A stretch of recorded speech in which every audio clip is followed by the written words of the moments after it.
What's good, my chasers? Welcome back to another video.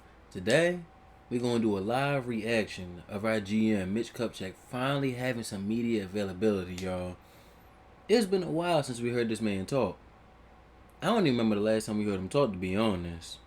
Maybe you can let me know. But I've been waiting for a while. I'm pretty sure y'all have too.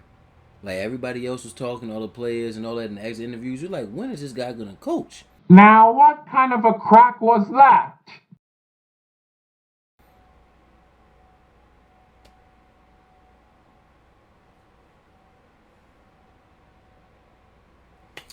What I meant was, when is this guy gonna talk? Bear with me, y'all. I'm back on this YouTube mess. I haven't done it in about a few years now. Trying to get back into it. Should voice my opinion for y'all and show y'all a few different ways that I can, voice my opinion and show y'all a few things. You know what I'm saying? So just bear with me, y'all. Bear with me. But I was wondering, like, when was he gonna talk? That was my main thing. Now, me personally, I felt like he was going to talk when we hired a new coach, but apparently, shout out to my man James Plowright.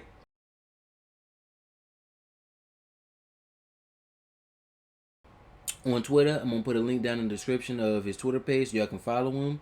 And he follows me, by the way. Shout out to him. He the one that let us know yesterday that he was actually going to talk today. Now, sadly, I was at work. And as soon as I got off of work, the first thing I do is hop on Twitter to see what people got to say about it. Because also, I didn't know when the announcement had happened. I didn't know when he first started talking. And I see people put out their reactions to it and what they thought about it. And I was like, you know what? Let me do a live reaction to this for my people out here so they can see how I feel about it. And as I'm going to react to it. And for everybody who doesn't know who I am, my name is iamaaronchasejr.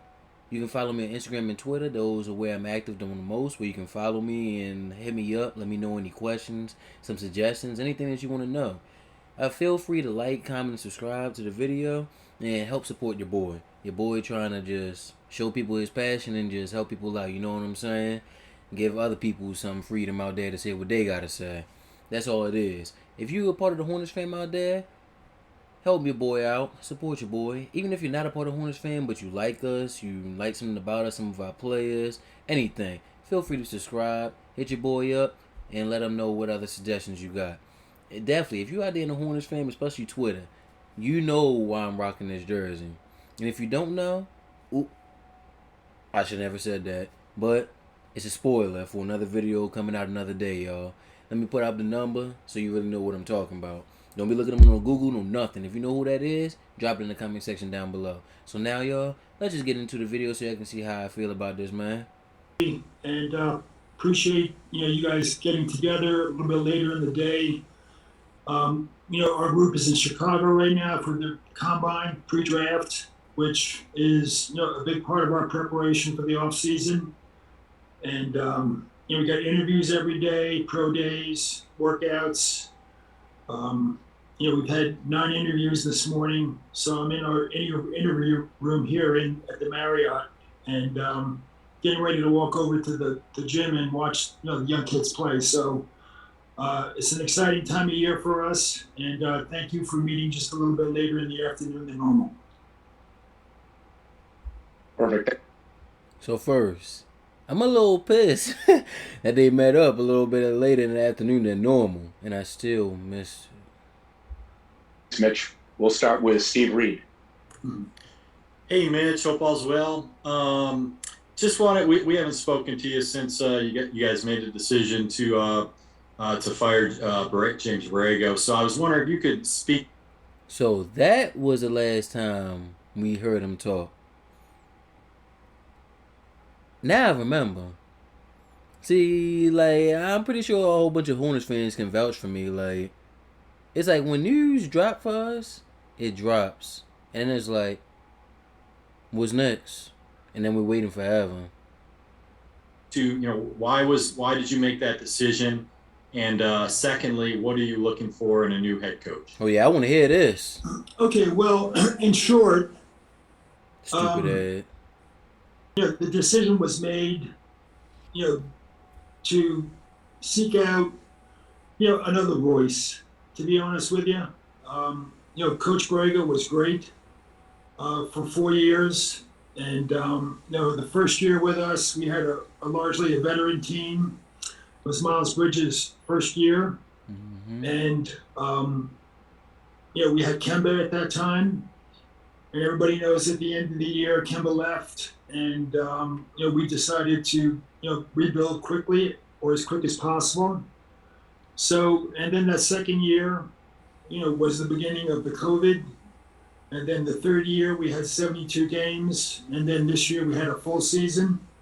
And Coach did a great job of recovering from that first veteran season. And to be quite frank with you, rebuilt pretty quick, getting great progress, in every year. So he did a great job, right? And I know it's tough to make these kinds of decisions, and a lot goes into it. We did wait, a week or so after the conclusion of the season before I went down to Florida with Buzz and met with our owner. It's always a good idea to take some time and make sure that you think things through. So that was it, right? A week, 10 days, and we met. And I just felt at the end of the day, it was time to, I hate to use the expression going another direction, but really, it was just time to go to another voice and look for another coach, to bring us hopefully the same kind of improvement that Coach Borrego did the first 3 years.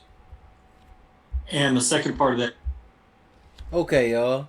So, after that first question, I agree wholeheartedly with what he just said. I mean, yes, granted, the first day he got the first year, Borrego. Well, first, let me say this. Borrego, thank you for all the players that you brought to us. Thank you for all the development that you did, as we seeing for our eyes of how these players have progressed over time. For example, Miles Bridges and PJ, and how they progress and looking better every day.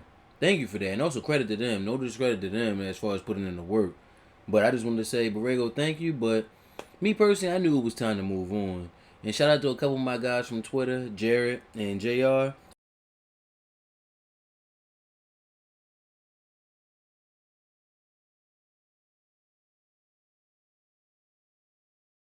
I'm going to put their links in the description down below too, and I'm going to show it up here also so that you can follow them as well. They hit it right on the nose too along with me, man. The first, like as I was saying, the first year Borrego got here, Kemba was still here. And if you're not sure who Kemba Walker is, I will drop a picture of him right here for you.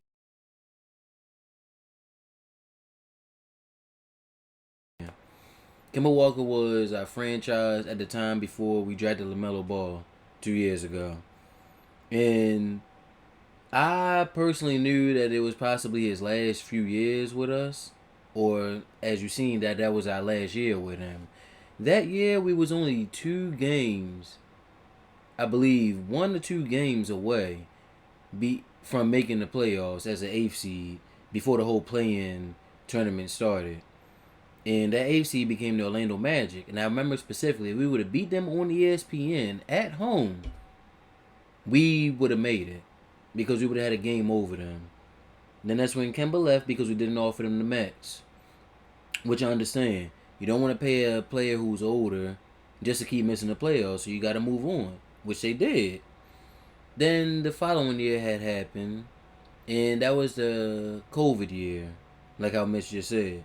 That's when Devontae was in the running for most improved player, and he didn't win it, and it went to Brandon Ingram, and Luka Doncic was also the other one. And Devontae was my favorite. And that's when, COVID happened, so we didn't even make it in the play-in. We didn't even make the bubble as it happened.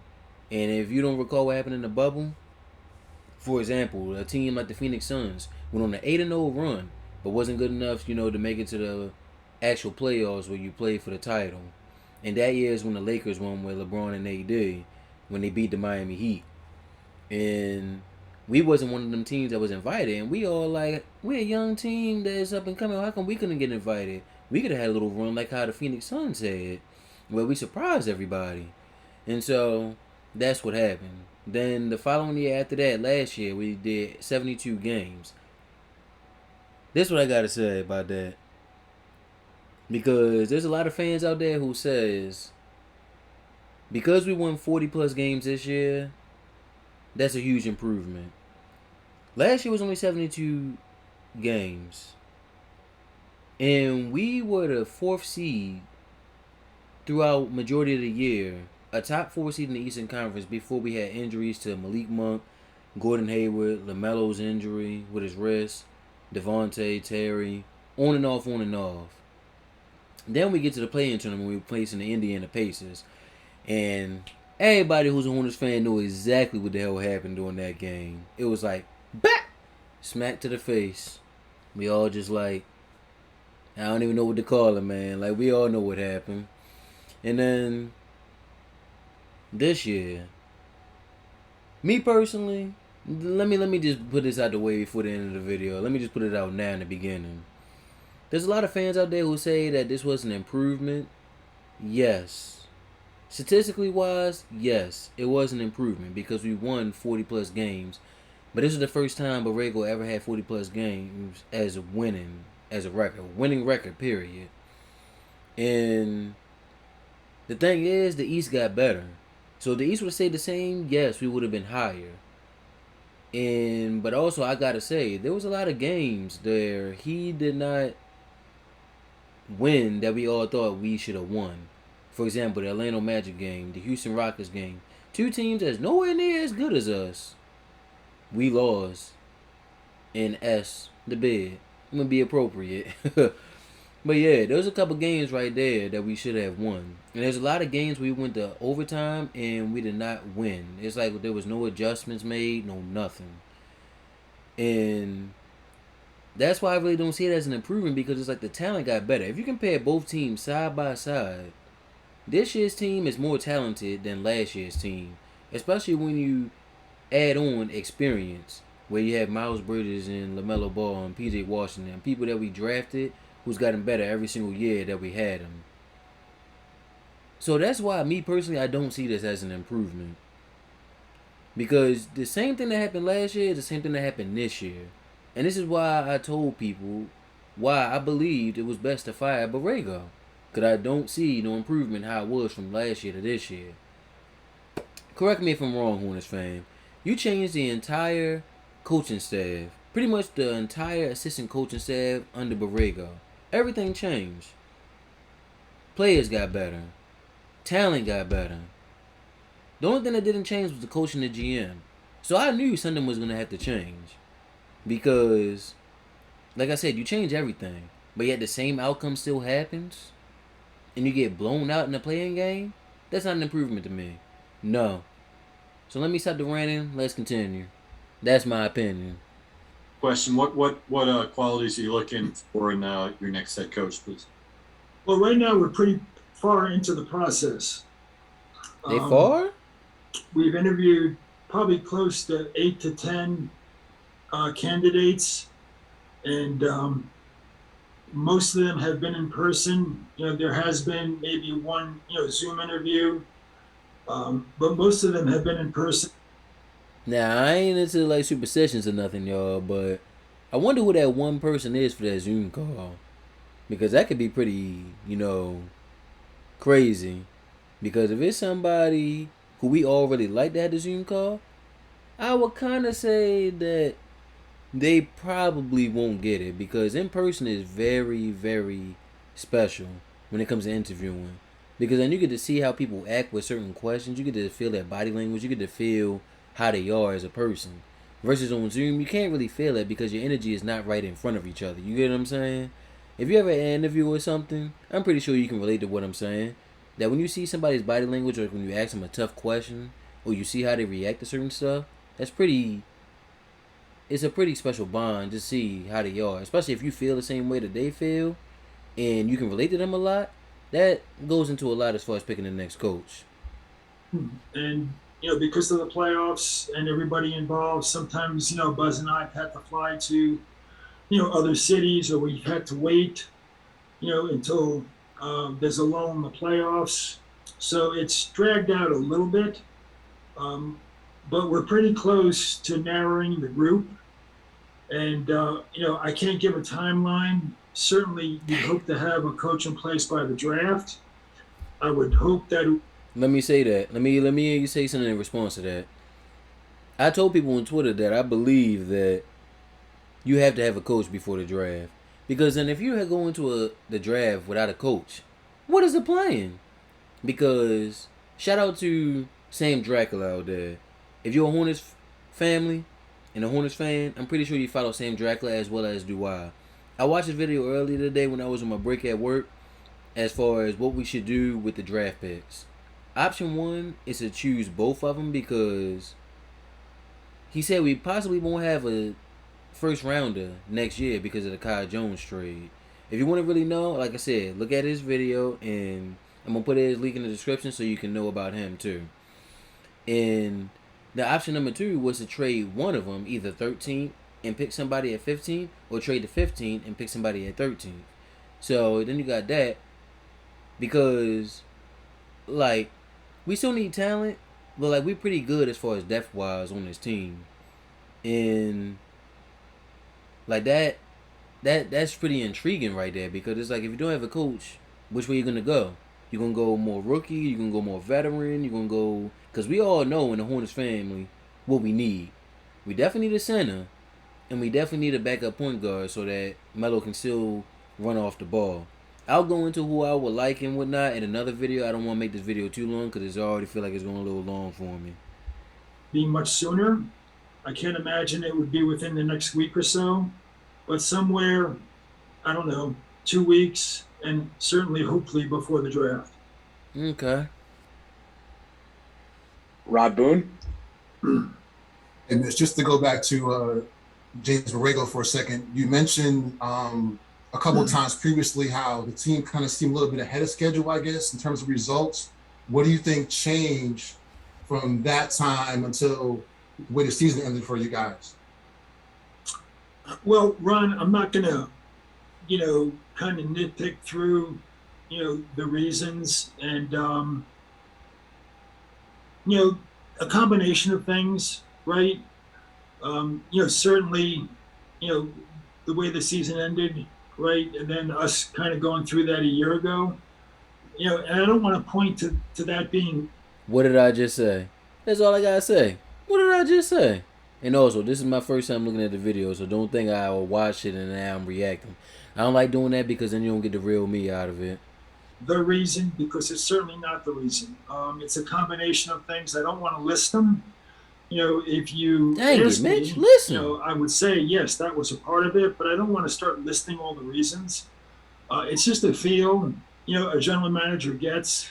I've been doing this a real long time, and, you're not always right. And this was, particularly a hard decision to make. And although I've just, released coaches in the past, this was probably the toughest conversation I've ever had. And none of them ever go well. Okay. So, I'm kind of open to a discussion, but, I would limit, my input. And then you said earlier about where you guys are at right now with new head coach. What are you looking for in this new voice? And is there something you think, like I said, that was missing that you think that you can find in people you're looking at right now? Yeah, somebody that will, bring us that next step, right? I think with this team, under Coach Borrego's, coaching, we've made improvements every year. Mm-hmm. And I don't want us to get to the point where, we stick somewhere too long and we don't make that improvement that I think this team is ready to make. There are so many moving parts, right? Our scouts have done a great job drafting. And when you do a great job drafting, right, if you wait too long, all the players at some point or another, they come up for extensions or they're free agents, and you have to make decisions. The veterans you have on the team, they age another year or two with every year you wait. So, we didn't want to be in a position where we make a decision maybe a year too late. So we're looking for that coach that's going to get us that next step, right? I think the group did a great job. This year winning 43 games,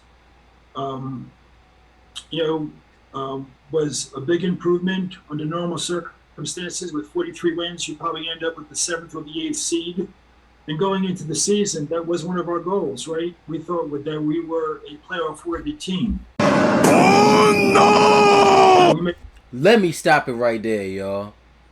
I've went at so many people on Twitter telling them Mitch said it himself that we were a playoff team.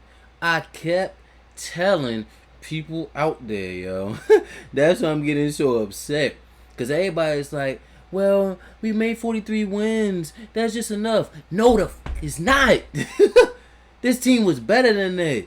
You can't tell me, like I said, comparing this team to last year's team, that this team didn't deserve to be in the playoffs. We got so much young talent out here, and yet he won't use it. That was one of the things that I did not like about it. You know what? I'm gonna say that for another video. Let me cool down. But just know, he said it himself just now. I've been telling people that all year, ever since it was getting down to the wire and we wasn't gonna make the 6 or 7 seed, so we can avoid having to do 2 games or even just make it. Piss me off, bro. The playoff, the play-in game, so that's technically right, not the playoffs. So I think we fell a little bit short. But next year, we want to make a similar improvement. Whether that means 3 wins or 5 wins, or 7 wins. I don't know. We have a lot of work to do during the off season, but we want to find that coach, and hopefully we find that coach that allows us, to make that kind of improvement. And it doesn't necessarily mean you're going to do it with new players on the team, although we're going to look at that. And we've got really good draft picks. It may be just, our team getting a year older, our younger players. And for some reason, that next coach can get us into that next step. So that's what we're looking for. And the last thing to follow up on that, you mentioned that next step. You mentioned this all season for you guys. You have a lot of draft picks, obviously, different things you can do. How important is it for you to be able to maybe change the roster a little bit to take that next step you guys want to look to be able to do next season? Well, the other thing we have to be careful about is, thinking that we're better than we really are. Right? I mean, we're not a team that's going to get into the finals, right? Although I'm glad he said that, because we do have some extremely optimistic fans. Then we got some realistic. It's really no in between. You get what I'm saying? It's either you a little bit optimistic or a little bit of pessimistic / realistic. You get what I'm saying? I'm always optimistic, but I don't like getting my feelings hurt. So I don't put extreme expectations out there to the point where if I don't get it, I'm going to be super depressed. You get what I'm saying? And you should always take that with you in life, in real life, to be honest. You don't ever want to be getting depressed about something that you thought you was going to get, but the whole time is way too far looking back on it. So I'm glad you said that, Mitch. Good point. I got into the conference finals a year ago. I don't know how realistic that is. What I'd like to do with this team, I'd like to get us into the playoffs, and wouldn't it be great to win a round, right? And then anything after that would probably be gravy. So you got to be careful that you don't make moves, to try to mosey the progress along quicker than is realistic. And that might mean bringing in veterans, that really you're not ready for, right? We're still looking, in my opinion, to inject talent into this team. I think our scouts have done a great job with the draft, and we've got talent in the system. And I think everybody knows this year we have the 13th pick in the draft and the 15th pick in the draft, and we also have the 45th pick in the draft. So, we can do it again. And it's not to say that, we're going to use all those picks in the draft. It's good currency. You can use those picks to make a trade, and our roster with our free agents, is starting to get a little cluttered too. So No, there's a lot that goes into it. But I think the key is, yes, we do want to make a step. I think making the playoffs, hopefully winning a round, is realistic. And we just have to be careful, that we don't try to push too much and get ourselves in a position where we're, not as good as we thought we would be. I'm glad you said that, Mitch, because also there's a lot of fans out there who just want to trade any and everybody for like a center. For example, Rudy Gobert, a Miles Turner, DeAndre Ayton, Mo Bamba. A lot of fans out there want us to give up a whole lot of our rookies last year. For example, my guy like Book Knight. I'm gonna save Durant and all that for no another video, but I'm not giving up on him. And like also, sometimes like I said, it's not good to just give up everything because then it's gonna speed up the process as if you think you're up here when really you're down here. Like how you just said, you gotta know where you at. Now it's good to take risks, but it's also good to relax a little bit. You know what I'm saying? You don't want to just jump out there all the time, and all the time you don't also want to just be sitting back and chilling. So that's another thing. And then also the last point that he just made, the fact that I like how he was so open about it. He wasn't saying, "Hey, we're gonna do this, we're gonna do that," and that's good. You're keeping your options open because whatever happens, happens. You know what I'm saying? Matt? Mitch, now that you've had some time to reflect on things, what are the biggest positives that you take away from last season in this team?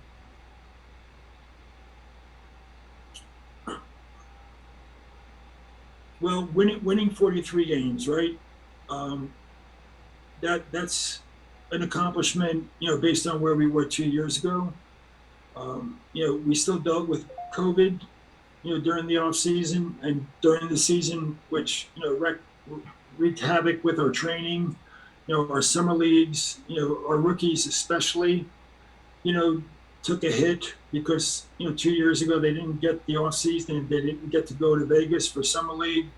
So I think winning 43 games, we went through a tough stretch where we lost, I believe, 9 of 11, and it very easily could have continued south. But they recovered and finished the season, really, really strong. Miles made a big jump. I don't think anybody expected that kind of a jump. Of course, LaMelo made the All-Star game. That's quite an accomplishment for a 20-year-old. Our young players, everybody got better. And our record, showed that. So we have a great group. It's a really good group of young players that are fun to watch. We're going to try to keep them together and continue to add talent to the system. And we want to try to build something that when we get in the playoffs, it's not a one-time thing, right? We want to get in there and we want to be in there for several years. Exactly. I don't want to just rush everything to get in there one time just so I can. As bad as I want to experience being in the playoffs, now, before y'all get on me, I experienced a playoff game before. That atmosphere is crazy. I would love to be able to get in here and experience it with my own team. I don't want to give up everything just to do it one time, man.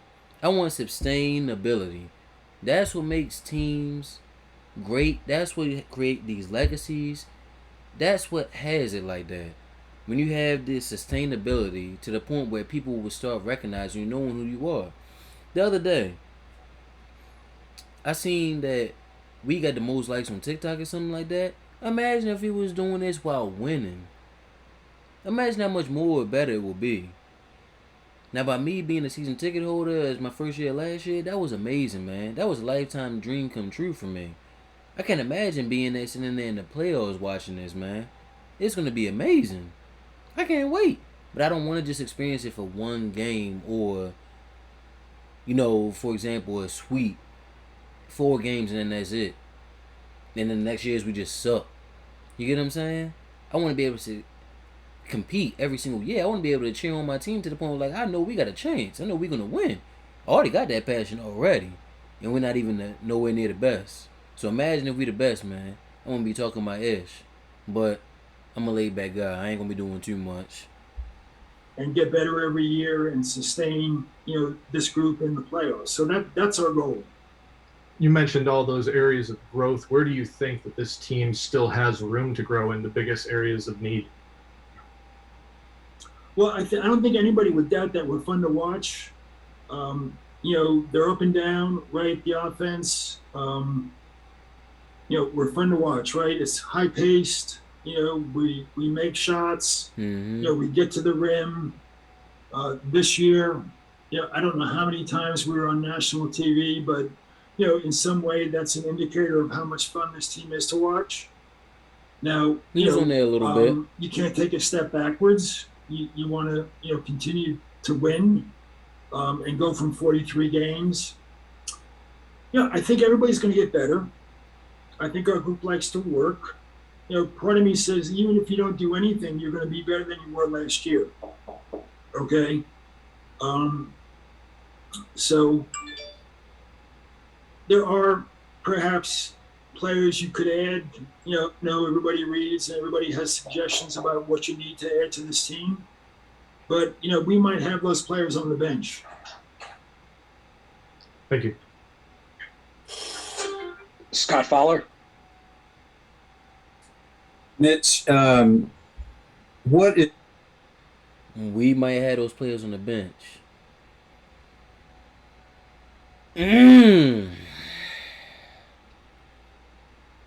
That just makes me even more mad, Hornets fan. Because I cannot stress this enough, man. That's another thing that made me want to get Borrego out of here. If you are down big or you are winning big and it's like 5 to 10 minutes left in the game, why not put the young guys in there to let them get some run? There's no better teacher in life than experience. I don't care what nobody says. Anybody who relates, let me know. Like the video, comment down below. There's no better teacher than experience. You're not going to really know how to play in the NBA unless you play in the NBA. We can all joke around, play in the rec league, play in the YMCA, and act like we in the NBA, right? But as soon as we get in the NBA, we're going to realize there's a total big difference. Am I lying or not? Like, there's no better teacher than being in the NBA. We ain't no NBA players. We don't know how strong they are, how fast they are, until we really step on the court with them, right? Okay, then. Like, that's what really pissed me off with him, bruh. With James Borrego. Like, if something ain't work, try something else. Why not try a young guy? Miles Bridges' situation? You mentioned his leap, and I know he's a restricted free agent. Are you committed to keeping him long term? Yeah, Miles is a restricted free agent, right? Which means that we can match any deal that anybody else brings to us. Mm-hmm. And our intention is to keep Miles long term. As it should be. He's a big part of our future. And I wanted to ask you about LaMelo too. Although he did make the All-Star game in year 2, always a young player can improve. Where do you want him to improve in year 3? Well, I'm not worried about him. His work ethic and getting in the gym, right? He loves the game. He'll be in the gym. He'll continue to work on his game. I don't think that's a question. He does need to get stronger. And it may be hard for you to notice, but I think he's made some improvement over his rookie year. He's gotten a little bit stronger. So I think he's got to get stronger, which obviously means he's got to get in the weight room. And, the next step is also become a better two-way player. Offensively, he's just a joy to watch and a joy to play with. Managing, end of game, end of quarters, 2-for-1s, that part of the game, I think that'll come naturally as he gets older and has more experience. But the things he can control right now would be getting stronger and becoming a better two-way player, which means on the other side of the ball, which is the defensive side of the ball. Thank It's a good thing that your GM is saying that, because you're pretty much calling out your best player, telling him what he needs to work on. That is great. I'd rather have somebody telling me what I need to work on rather than me just keep going. I'm not saying that LaMelo don't have no brain or nothing, or ain't a man enough, you know what I'm saying, to do it on his own. But it's always great when somebody ain't scared to tell you what you need to work on. It's called constructive criticism. If you can't take that, I don't know what to tell you. But it's pretty much looking out for the best for you to get to the best you. You get what I'm saying? Christian? Mitch, thanks for taking the time. I was going to ask you about Miles, but since you did, there's a report coming out about maybe an in-season tournament coming soon for the NBA. What are your thoughts about this, and do you think it would benefit the league as a whole? Okay, well, I'm probably prohibited from discussing it, right? I will say that we had GM meetings here 3 days ago, and everybody was in the room, the commissioner, everybody in the NBA. So there was a lot discussed. I'm not sure I'm at liberty, to, comment on things that may have been discussed in the room, quite frankly.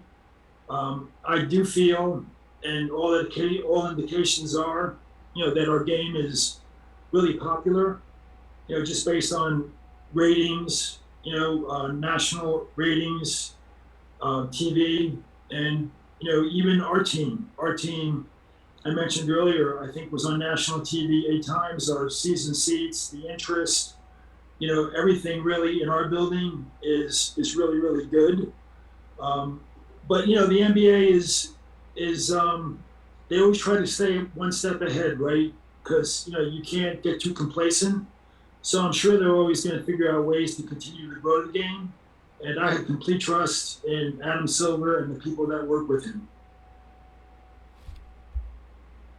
This is what I'm going to say about that in-game tournament. I'm not sure if y'all heard about that they really thinking about that, as he said. But as far as the playing game tournament goes, I think because they seen a team like the Phoenix Suns really do well in the bubble, as far as going to 8-0 run, they wanted to reward teams like that, like us, all these lower end teams who can't sort of make the jump. They want to be us to be able to play for something. And then also that you have the teams that are up there who can win it all. Back when Kawhi had a situation where he would be sitting out some games. Same thing with LeBron. Same thing with Steph and Clay. They would sit out a lot of games that they knew they could still win, but also wasn't really caring about whether or not they lose or not. And that was mainly to save them for when the playoffs come, so that it'll be super healthy. But so they was trying to limit that also. So, but at the same time though, I feel like it takes away from the competitive, because if you're not 1 through 8 the best, you're not the best. I know times where teams who won as many games as we did on the Western Conference side and still didn't make the playoffs, and they were like the 12th seed. That's how deep the West was. But it's like now the game is becoming more better and more balanced. Like both sides is pretty good. So it's like it don't matter what conference you're in, you're still gonna be pretty tough to make it. No matter what seed, what team, what conference. My opinion. Go Pelagic. Mitch, you mentioned the meeting with ownership and with Buzz down in Florida. Was the firing of James Borrego more of a collective decision or your own personal decision? Well, we waited a week, and Buzz and I went down there, and we had a long discussion, and we got to a point where it was okay. I said, I'll decide tomorrow morning. So Buzz and I flew back, and a lot was discussed. Ultimately, it's my decision. I had Michael's support and Buzz's support. But that's kind of how it went down, right? We went down, we talked, and, it's kind of the way I am a little bit. Sometimes, I don't think I take too much time, but I do want to think things through, want to make sure at least As you I should. give it all the thought possible. And the next morning, the decision, I called Michael, and I told him what we were going to do. and he was completely on board. And later on that morning, I called Coach in, and it was tough. It was an emotional meeting, understandably. It's really the tough part of the job, right? And all of us end up dealing with that at one level or another. It's the tough part of the job. Thank you. Will Kunkel? Hey, Mitch. Curious if, since it is such a players' league, if the players will be consulted, especially LaMelo, in terms of trying to keep him here about the new head coach going forward in the process. I've not consulted anybody. If we ever get to the point where, we have some of the top 10 players in the league, and they're in this league for 5, 10, 12 years, then maybe I'd have a discussion. But we're a young team, and no, I did not reach out to anybody, and nobody's called me. So pretty much what he said right there is nobody on that team is a top 10 worthy player for him to be telling them like, hey, this is what we doing. Pretty much he's saying these are all young guys and who the hell are they? And I mean, I can't fault him. I mean, honestly, as great as LaMelo is, nobody's on that team is a top 10 player right now. Just being honest. Walker? Mitch, there have been some reports about your tenure as GM of the Hornets possibly coming to an end for one reason or another. Just to confirm, are you ultimately going to be most responsible for the NBA draft selections and decisions made in free agency? Yeah, I will be here for the foreseeable future. I've agreed with the Hornets, to continue to work, for years to come. I think the expression would be a multi-year deal. And I'm thankful, right, to be still working in this league, going to meetings, with general managers and the commissioner and all these bright people at the league office, and watching this league grow, and flying down and meeting with Michael, and Buzz, and talking basketball with the best player ever played the game. So I'm lucky to be in this position and to continue to do it. So for better or worse, I'll be here for the next couple of years. And just last one for me too. PJ Washington was rumoredly in trade discussions last season as according or getting close to the trade deadline. He's extension eligible. You talked about Miles Bridges. Your intention is for him to be a part of the future. What can you say about PJ Washington and whether talks have been discussed about a possible extension for him? Well, there are other players that I could also discuss, and to speak on the hypothetical, right? I'm not going to do that. I mean, Miles is a free agent. Cody Martin's a free agent. Montrezl Harrell's a free agent. Isaiah Thomas is a free agent. PJ Washington's eligible for an extension, right? So, I don't want to go down that road. We've got time on everybody that I just mentioned. In fact, the extension, discussion can continue into the fall with PJ. So, that right now is put on, I guess, the back burner. We've got the draft, and then we have, trade possibilities leading into free agency on July 1st. So, thank you. But I will say this: I thought PJ took a big step this year. Yes. He fit into any role that we laid out there for him, whether it was off the bench or starting. And I thought, he became more dependable. And even now, the last 3 or 4 weeks here, he's been coming into the building and working out every morning. And, for a young player, I think he's taking that next step in terms of becoming a professional. PJ video coming soon, y'all. Hey Mitch, just a year on, wondering how you kind of reflect on the draft selections from last year. Shout out to my guy James, man. That's the one I was talking about in the beginning of the video. That's my guy. And what you make of their season. Obviously, didn't get a lot of rotation minutes, but just a word on them. Yeah, it's a good question. Nobody really knows that much about the 3 players we drafted last year, and I remain very high on them. I was hopeful that they would play a little bit more than they did. Coach's decision. I always let the coach. Oh shit! Yeah. Here we go again. What the man?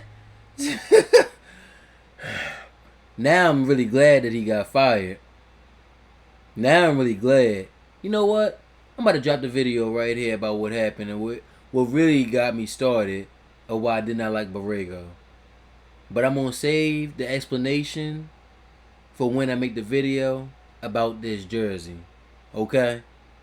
But let me drop the video for y'all right here, man.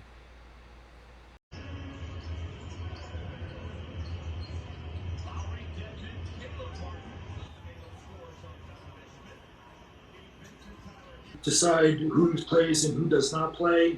And, this was not, quote unquote, a development year. This was a year that when we started the season, we had, a goal of making the playoffs. Just like I said earlier. And along with that becomes, some pressure, right? To play veterans and maybe not play the young kids as much. And maybe I shouldn't have said that at the beginning of the year, right? But I didn't think not saying it would mean much either, because I think it was just implied that, we made enough progress to contend for the playoffs. Exactly. But that does put pressure, on a coaching staff. But they didn't play nearly as much as I hoped they would, and we don't have, the answers that maybe we hoped we would have had after a year. I remain high on all 3 players. Kai and Thor spent a lot of time in the G League. In fact, that's where they wanted to be. They did not want to sit the bench in Charlotte and watch the Hornets play. They wanted to go down there and play, right? And even James Bouknight, our highest pick in the draft last year, spent some time down there, not as much as the other 2. And we kept him up here. So, the jury's still out. I'm very high on them, and I would hope that we would have had more information by now, but, the off season is important for them.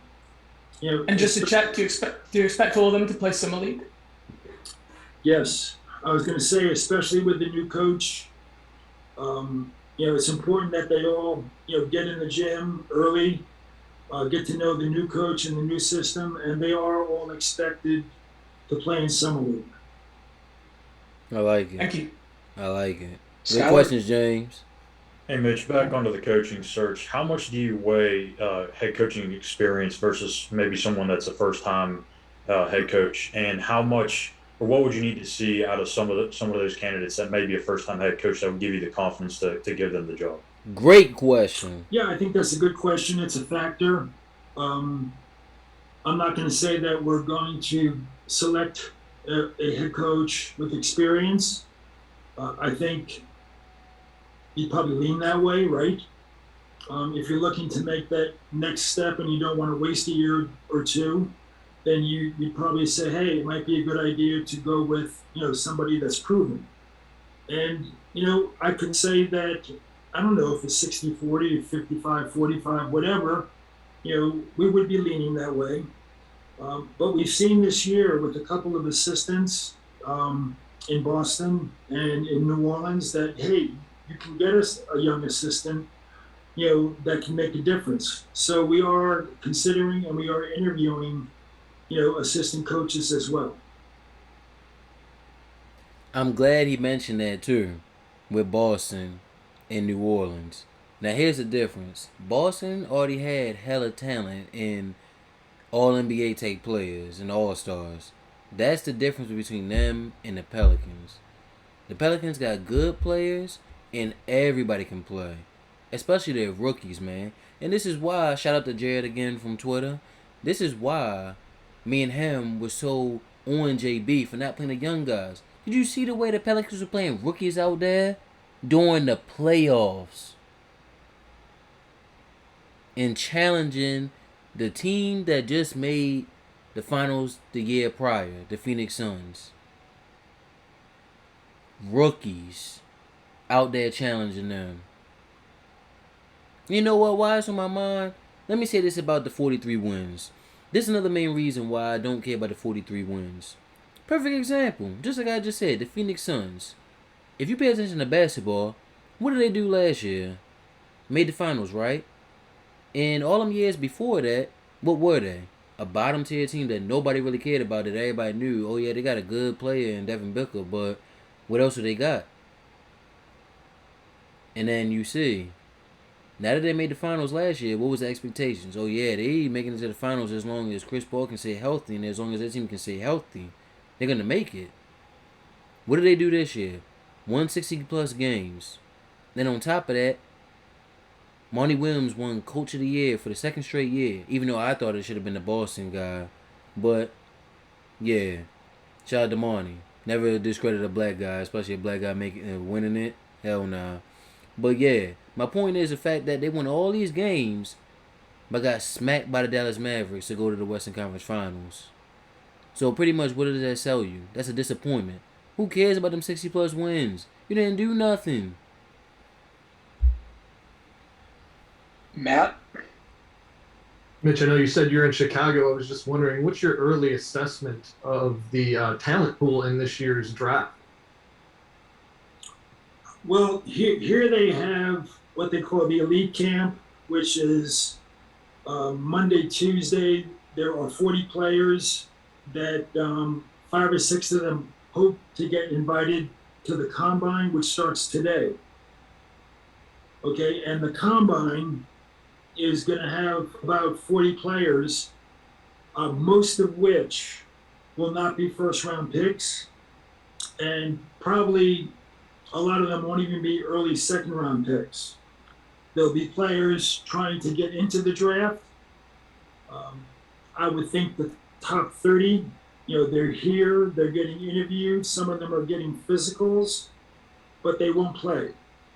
That's just the way it is. That's Your what I thought. representatives, they have pro days, and the pro day is run by the agent, and it's usually 1-on-0. So you get to watch the players shoot a little bit, and you maybe handle the ball a little bit. They don't play.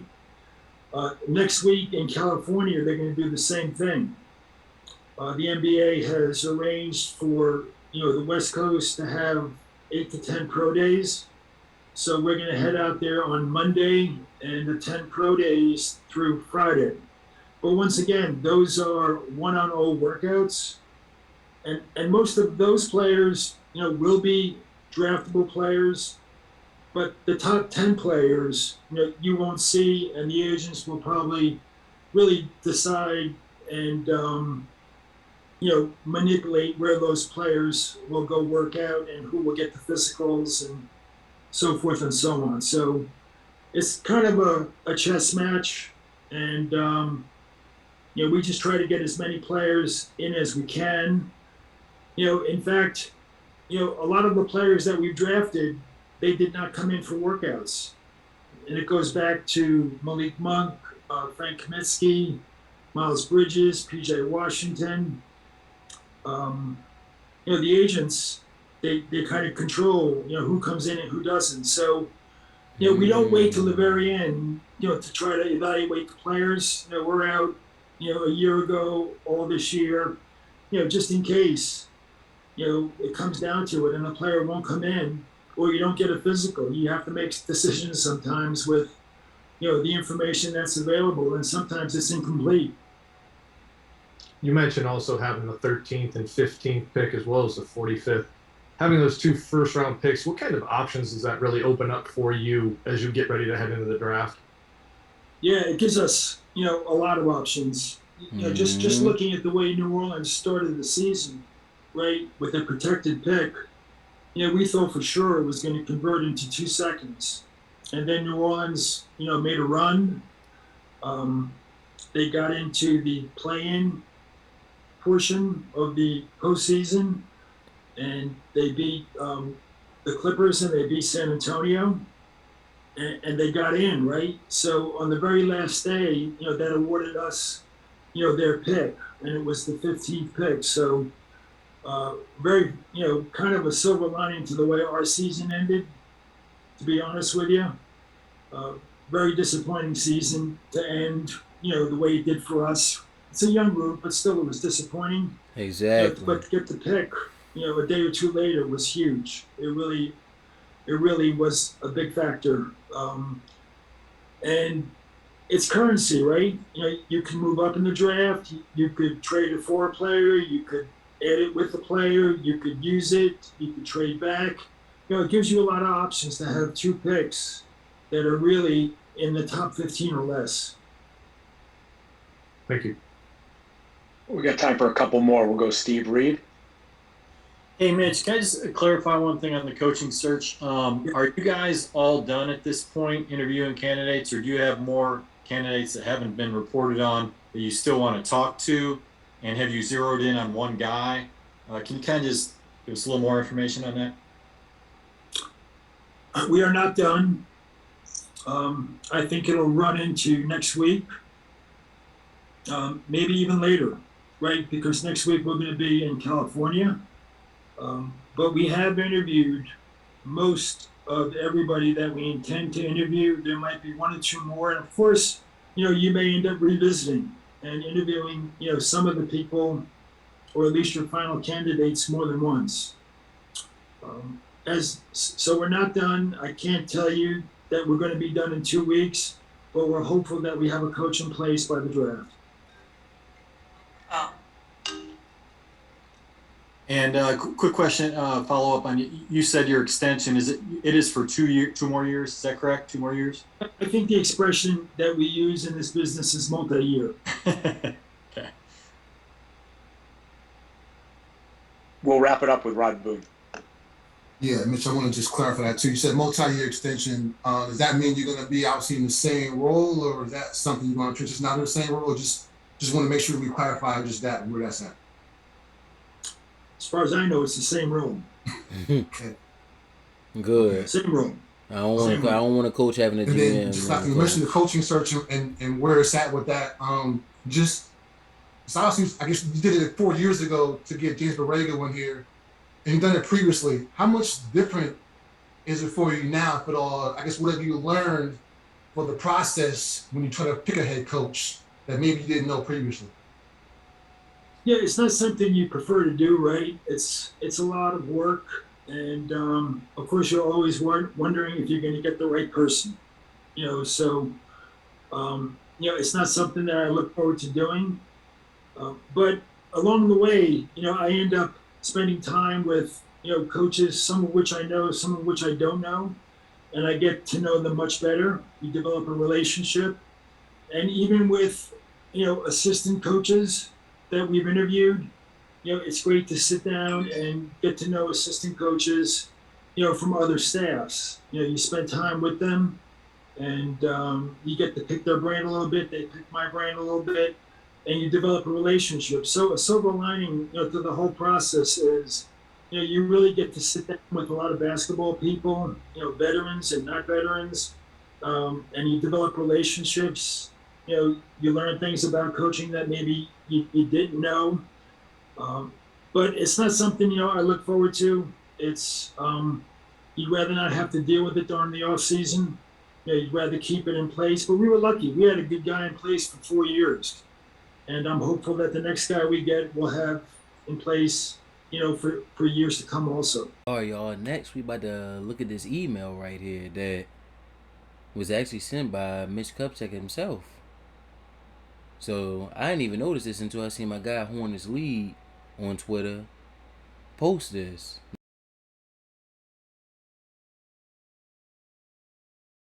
Now I didn't read it yet, so I'm about to read it live. So we about to get into it, y'all. Alright, so that's the first part. And I remember people posting this, but I didn't want to look into it too much, and I wanted to give you my live reaction of it. We have a talented young core of players led by LaMelo Ball, Miles Bridges, and Terry Rozier. If you're in the Hornets family, you know that there was this interview that had went around where Mitch Kupchak named Gordon Hayward as our star player and our best player. That irate all of us, because all of us know dang well Hayward is not our best player. Point blank period. I don't care. Argue with your mama. I don't care. He's not our best player. Doesn't even play enough to be our best player. But let's continue. Exactly. Long-term sustained success. Exactly. And as you see, it's coming from Mitch Kupchak. So, I mean, email ain't really nothing. Just basically reiterating back what he said during the interview. You know what I'm saying? Simpler to me. So, alright, y'all. My reaction out of the whole thing, I mean, you might call this a little basic, but it's what I've been preaching ever since the season ended. Even a little bit before the season ended. That I feel like this was the right thing to do. I mean, take it how you want it. I mean, like I said, if I really believe that I'm trying everything, then I need to try everything. Now, what I mean by that is, if we ain't winning playing these veterans, now I get it. Mitch had finally came out and said this was a year to make the playoffs, and we didn't do that. So, I get that. But my thing was, you're not playing these rookies, especially a top 11 pick, who wasn't even supposed to drop down all the way down to us, y'all. He was supposed to be projected to Oklahoma City at pick number 6. That's where he was projected to go. He wasn't projected to come all the way down to us, man. So, for him not to be playing really anything and playing the lowest minutes out of anybody in the lottery was pretty crazy. Especially teams that was worse than us playing their rookies, and even better than us playing rookies, like I mentioned earlier, the Pelicans. Oh, man. But I'm just glad we're going in a new direction, man, and future going to be bright. So, tell me what y'all think about it, man. Give me some suggestions. Give me some other videos I should do, man. Some recommendations, all of it. I listen to it all. Whether it's hate or love. Either way, I'm going to listen to it, y'all. So, shout out to all the Hornets family out there. You know who you are. You know who me is. You know what I'm saying? Let's just keep on going. Let's keep growing. Let's just get better. Be you, do you, as always.